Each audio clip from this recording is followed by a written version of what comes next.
Assalamualaikum warahmatullahi wabarakatuh. Selamat berjumpa kembali dengan channel Gebogan Jama.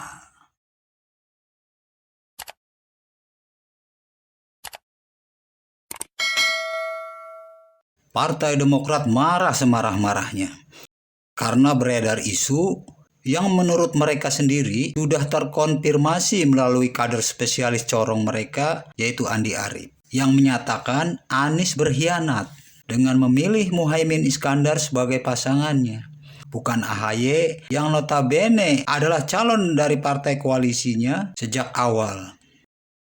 Lalu pertanyaannya, apakah benar Anies berkhianat? Dengan merujuk pada surat yang ditulis tangan oleh Anies sendiri. Kalau kita melihat lebih jernih persoalan ini, sebetulnya ini semua tak terlepas dari politik saling kunci antara SBY dengan Surya Paloh. Dua politisi gaek yang sama-sama memiliki sebuah partai politik.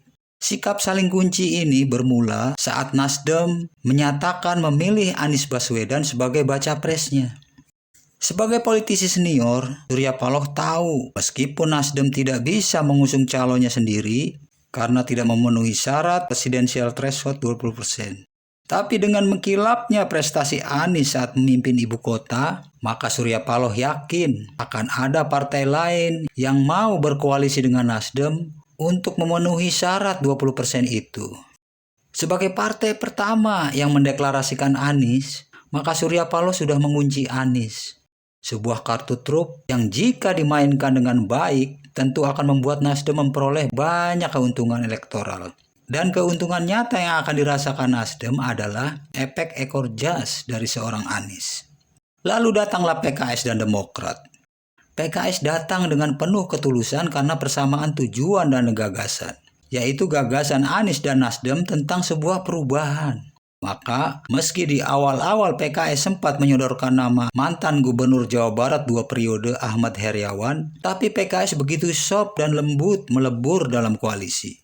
Sebab PKS menyadari, di luar koalisi dengan Anies dan Nasdem, maka gagasan perubahan tidak mereka temukan.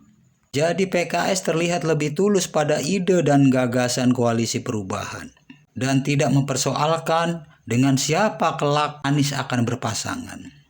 Lalu Partai Demokrat. Partai Demokrat sejak awal kedatangannya lebih terfokus pada sosok, bukan pada ide dan gagasan perubahan yang diusung Anies dan Nasdem.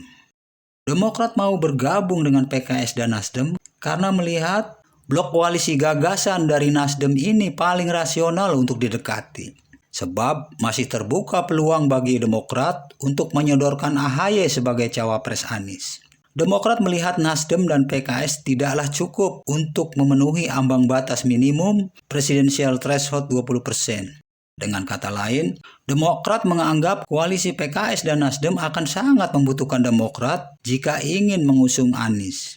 Membutuhkan Demokrat berarti mau memenuhi dan menuruti apa yang menjadi keinginan dan kemauan Partai Demokrat, yaitu AHY cawapres Anies.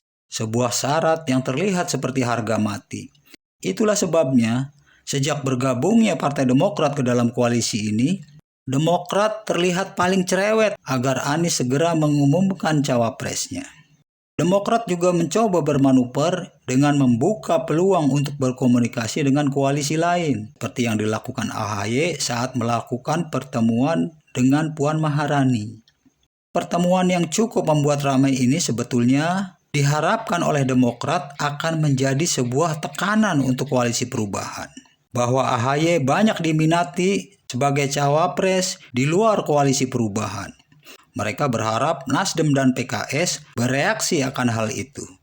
Tapi apa yang terjadi? Nasdem dan PKS seolah acuh tak acuh. Surya Paloh dan Anies cuek bebek. Mereka tak menanggapi serius manuver yang dilakukan SBY dan Partai Demokrat melalui AHY. Entahlah, mungkin SBY lupa. Surya Paloh sebagai aktor utama koalisi perubahan bukanlah politisi kemarin sore. Surya Paloh tahu sedari awal bahwa Demokrat akan mengunci koalisi perubahan. Sehingga dengan kematangannya di dunia politik, Nasdem dan PKS tak terpancing manuver Demokrat. Surya Paloh tak menari di gendang SBY. Surya Paloh paham, Dia yang sejak awal berani mengambil resiko berseberangan dengan Jokowi, yang berakibat langsung atau tidak langsung, membuat menterinya diduga ditersangkakan. Lalu bisnisnya juga diduga terganggu. Tentu tak akan mau memberikan begitu saja pada Demokrat sebuah posisi yang membuat Demokrat akan menang banyak. Sementara Demokrat tidak menanggung sebagaimana yang ditanggung oleh Nasdem dan Surya Paloh. Surya Paloh sudah merasakan bahwa Demokrat sedang mengunci koalisi perubahan ketika Nasdem mengajak partai-partai anggota koalisi untuk melakukan deklarasi bersama. Tapi Partai Demokrat menolak dengan alasan Anies belum menentukan cawapres pilihannya. Kuncian yang diandalkan Demokrat adalah koalisi perubahan tidak akan dapat mendaftarkan calonnya ke KPU tanpa keberadaan Demokrat dalam koalisi. Kuncian ala SBY ini sebetulnya akan efektif jika yang sedang dia coba kunci bukan Surya Paloh, seorang politisi yang sudah kenyang meladeni berbagai tipe kuncian. Maka tanpa kita duga sebelumnya tiba-tiba Demokrat heboh dengan kabar yang mengatakan Anies menjalin kesepakatan dengan Caimin. Selanjutnya, seperti yang kita tahu lewat pemberitaan, Demokrat seperti ondel-ondel yang kepalanya terbakar karena ada yang melempar puntung rokok, lalu dipadamkan dengan disiram air comberan. Terlihat sibuk dan gaduh, tapi membuat banyak orang tertawa terpingkal-pingkal. Sebuah insiden, tapi juga sebuah hiburan. Lucu karena saat AHY menjalin pertemuan dengan Puan, tak sedikit pun mengindahkan koalisi perubahan. Malah seolah menunjukkan bahwa AHY begitu diminati oleh koalisi lain. Tapi merespon berlebihan saat Anies diberitakan bersepakat dengan Caimin. Padahal ada kesepakatan bahwa penentu akhir cawapres koalisi perubahan adalah Anies sendiri. Jadi seharusnya jika mereka mau bersepakat, maka konsekuensinya seandainya Anies memilih cawapres bukan AHY, maka seharusnya mereka legowo. Kemanapun Demokrat berlabuh, pada koalisi lain, jualan utamanya adalah AHY sebagai cawapres. Sesuatu yang membuat Partai Demokrat akan menjadi partai yang tertinggal sendirian sebagaimana pemilu 2019. Di koalisi sendiri mau memaksakan kehendak, ke koalisi lain calonnya tertolak. Terima kasih.